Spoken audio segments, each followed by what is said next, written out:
How about that Neil Druckmann, huh? What a talented guy. That's no sarcasm.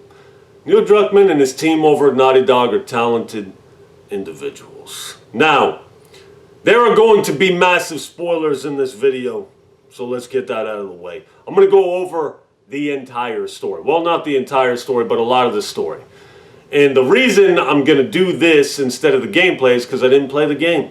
I didn't buy the game. I have access to the game for free through GameShare through my man Blaze 4K, but I refuse to take part in this shitstorm of a video game. And that's not to say that it's even a bad game. And I don't want you to think, I'm already going to hear people saying that I'm offended and this and that. I'm not offended, okay? I'm not over on Metacritic review bombing the game. To me, that's silly.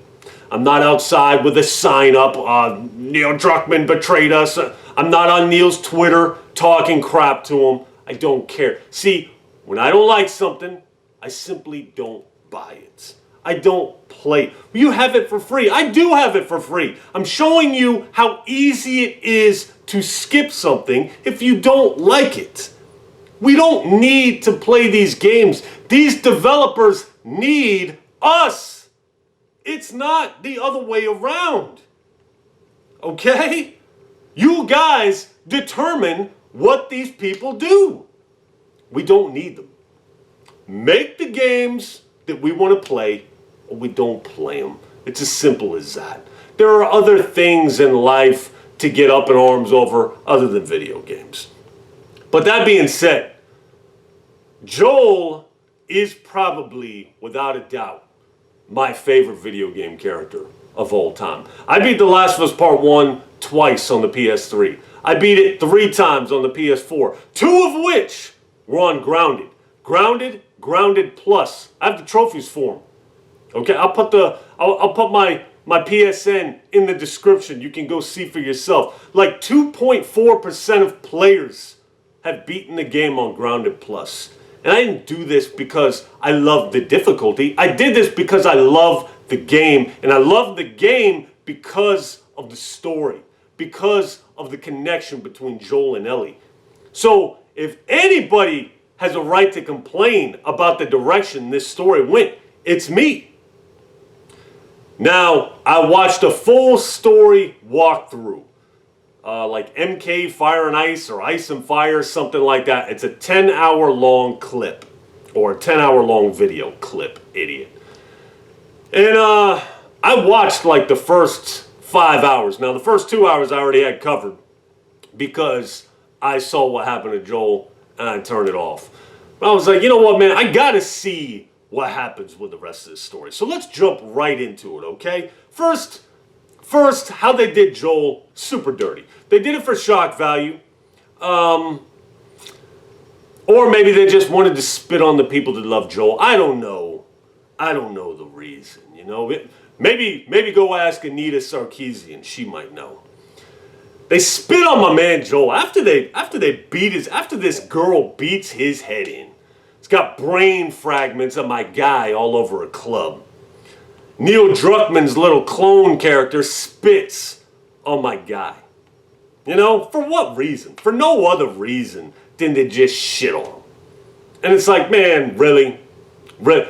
That's so lame, man. You did him so dirty, and you did him so dirty with piss poor writing. You tell me Joel walked down those steps into this basement with these people and delivered his name? And I've seen a couple videos with people saying that. So you've already heard this argument, so that's all I'm going to discuss it. So that was silly. And to do him that dirty, that early in the game, completely and totally uncalled for. But I was real curious to see how Ellie responded to this. Because like it or not, I like Ellie. And there's people saying, oh, you're offended. I seen a comment in my last video. You're offended by females in video games. Yeah, that's why I own Alien Isolation. That's why I played as a girl in Sunset Overdrive. That's why I own Tomb Raider 1 and Rise of the Tomb Raider and Shadow of the Tomb Raider. That's why I beat Gears 5 and loved it. Shut your mouths, okay?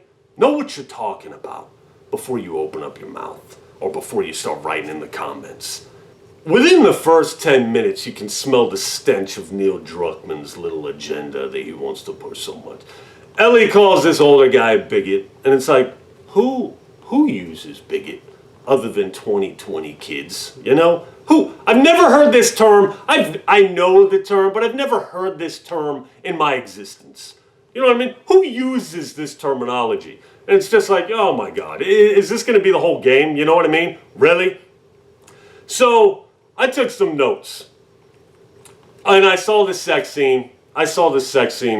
Looked a little something like this. The results. Hey, Neil! I feel like you're giving women unrealistic expectations. I don't think you can get that big without steroids if you're a woman. In most cases, okay? I had to work out for a long time to get that big, and I'm a guy. But women, you know, they're made up just like we are, so there's no difference. So never mind that comment. The interesting thing to me is how Neil Druckmann doesn't want to sexualize these female characters, but yet has two tight-bodied lesbians do the deed with one another. You know what I mean? And Dina doesn't shave her armpits, but yet they both shave their legs just fine. You know what I mean? It's like, dude, what are you doing, Neil? I don't want to sexualize them. Are you sure? Because they both got these tight little bodies. Why don't you be more realistic? Give them blue hair. Give them pink hair. Make them fat. Give them those big old pot bellies. You know, make it more realistic. But you don't want to do that, do you, Neil? Come on, man. If you're going to do it, go all the way with it. Be realistic about it. Why don't you? Doesn't show anything. Lame. But he does show. So after Joel dies, Tommy is hesitant to go get revenge. He's hesitant. He has to go ask the boss, a.k.a. his wife. He goes off on his own, and his wife finds out. And she goes and she tells Ellie, make sure you bring my dumbass husband back. Is that what she said? What does she say? Something like that. Bring my dumbass husband home. Your dumbass husband? His brother just got brutally murdered, and he's a dumbass for going to get revenge? And then in Tommy's note, he says, lock Ellie up if you have. Lame, no. Tommy knew that Ellie would not go for that. Tommy knows Ellie. He knows she's not going to sit around on her hands. He knows she's not going to allow herself to be arrested. This girl is going to resist, and she's going to resist hard. Okay, so something else would have been done. He would have taken her with him. Something. So Ellie's on this quest to get revenge, and I'm rooting for her. I am. I'm kind of captivated by the cinematography I'm watching on screen, and I'm actually getting pretty tempted to download the game and play it, because I want revenge for this girl. You know, I like Ellie. I'm attached to Ellie. And she goes and she chases this one girl down, and she beats her with a pipe. And for some reason, that's like emotionally disturbing to her. All the things that Ellie's done, and this girl who was talking cash shit about our guy, that's emotionally distressing to her for some reason. Dina ends up that she's pregnant, and she gets sick.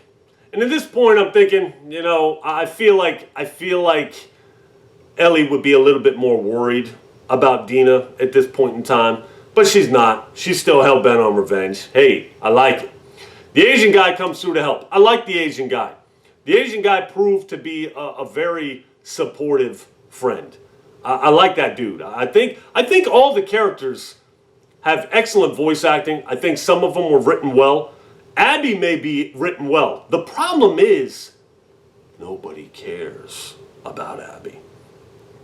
Now, the Asian guy agrees to go get Tommy with her. Okay, we're going to go get Tommy, and we're going to bring this girl home. We're going to bring Dina home because she's sick. I'm like, you know what? That's realistic.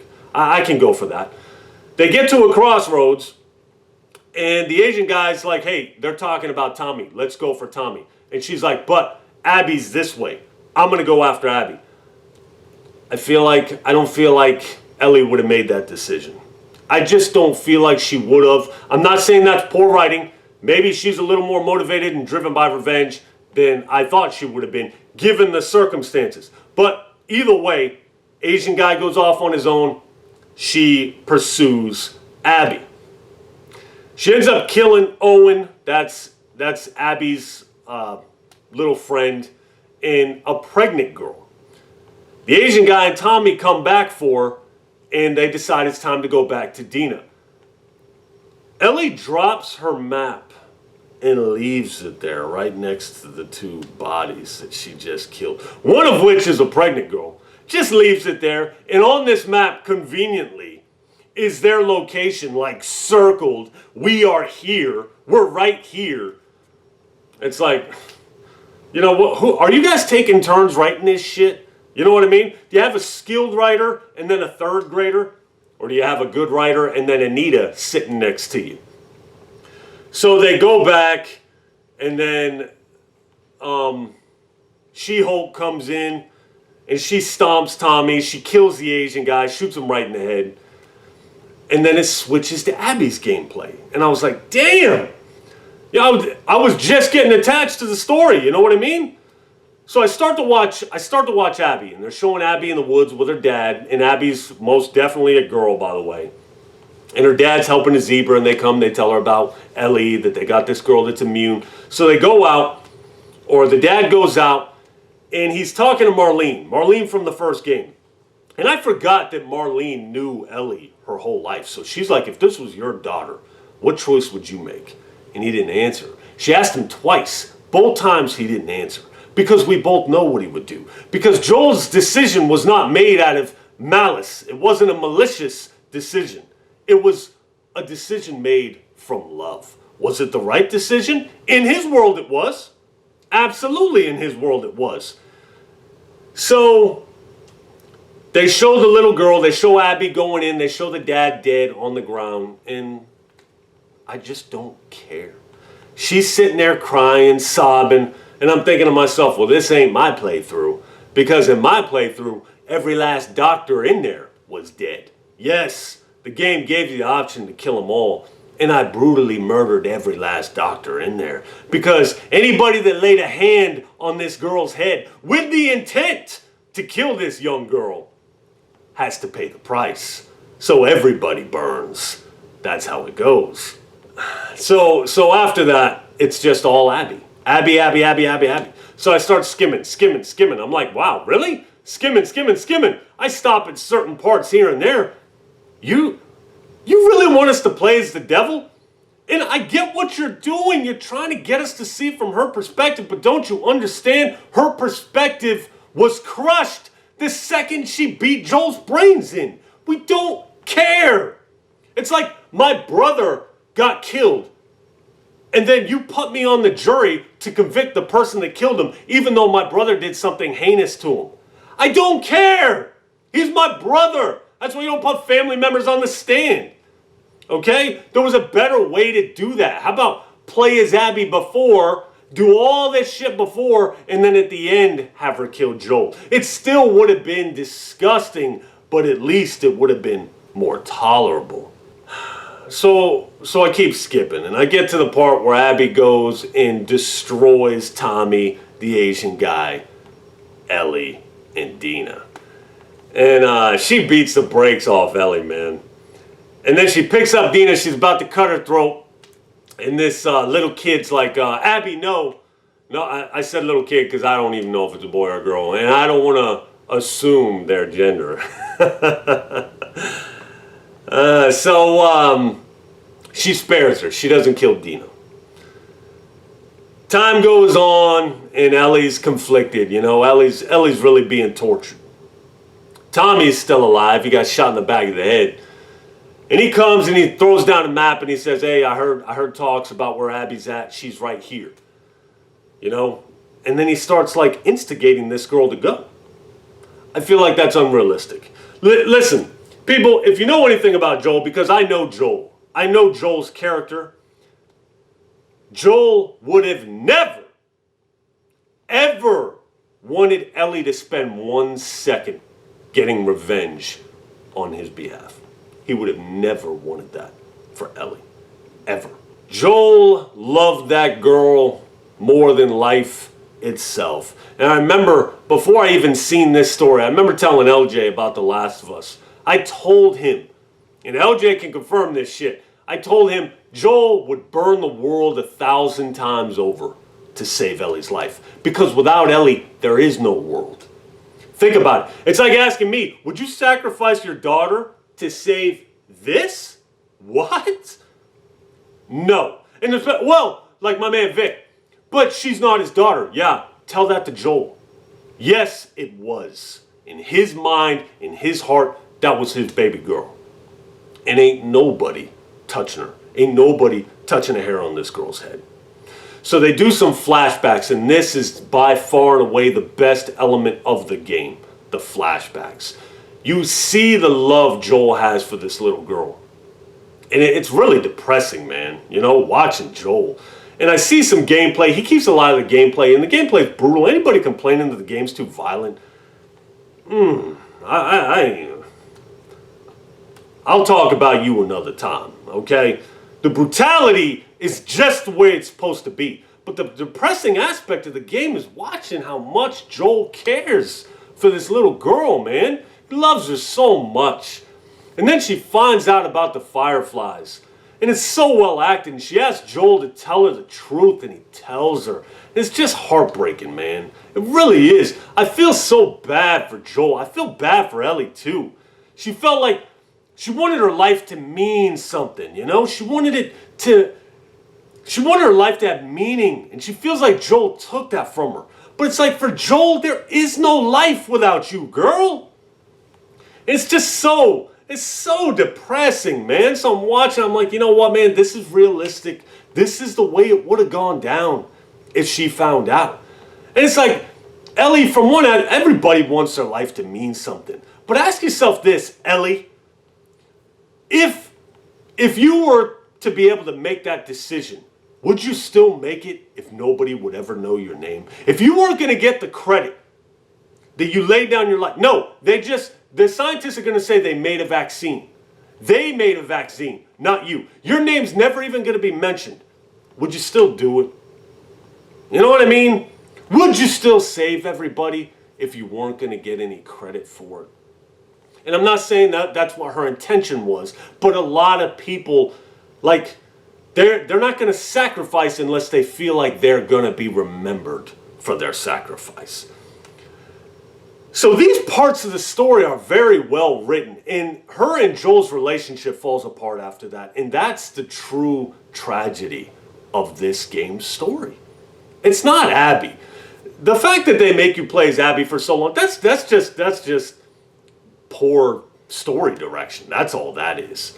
It could have been done well if it had just been done in different order. The story's all over the damn place. And at the end, she decides, she goes back after Abby, and then she spares Abby. And a lot of people are pissed about this. And it's like, she saw Joel, she got both her fingers bit off, and then she sees Joel sitting there playing the guitar. And man, that hurt me. I'm not even playing with you, man. That hurt me to see that. And then she spared Abby. She spared her. And it's like a lot, oh yeah, she killed all these people. It's like, you know what? When does it end? When does it end? You know what I mean? Joel, like I told you before, Joel wouldn't have wanted her to kill not one person in his name. Not one person for him. Joel would have wanted her to live her life and be happy. And going after people, murdering them is not happiness. If somebody guns me down in the street, my daughter better not spend a single second trying to get revenge for me. Live your life, man. And that's kind of what, like, looking at Joel, it's almost like Joel speaking out to her. Ellie, stop it, Ellie. You know, like I'm not even bullshit, I could feel that. How much is enough? It's not enough. Joel's not coming back. You're not bringing him back. She knew why this girl did it to Joel. She knew the reasons why. She let her go. She forgave her. You know, if they would have incorporated that storyline, like Joel saves Abby's ass. if they could have had her feel some sort of compassion toward Joel, and then maybe Joel lays down his life toward the end for Abby. You know? Something like that. You could have written it so much better. You could have sent Joel off so much better than you did. You completely shit on his character the way he went out. He would have never fallen for that. But at the end, she's got her fingers bitten off. She goes to play the guitar. She can't even play the guitar anymore. That's what the revenge has done for her. Nothing. It did nothing for her. It's like Arthur Morgan said. You best stick to them books, because mark my words on this. Vengeance is an idiot's game. And I ain't even saying that revenge ain't good, okay? Man on Fire is one of my favorite movies of all time. Just saying in this case, there was a line, you know, and it's like, Ellie, just stop. So she goes and she talks to Joel, and she tells Joel she can never forgive him, but she'd like to try. And Joel tears up. I got teary-eyed at this part. And he says, I'd like that.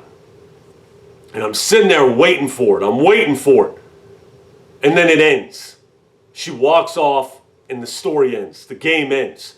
And that's the true tragedy of The Last of Us 2, is neither one of these people told each other how they felt about one another. Ellie knew. Ellie knew. And Joel tells her, I've replayed it in my head 1,000 times, and I would have done it. I would have done it exactly the same if I were given the chance again. I knew that. I knew that after I beat Last of Us Part 1.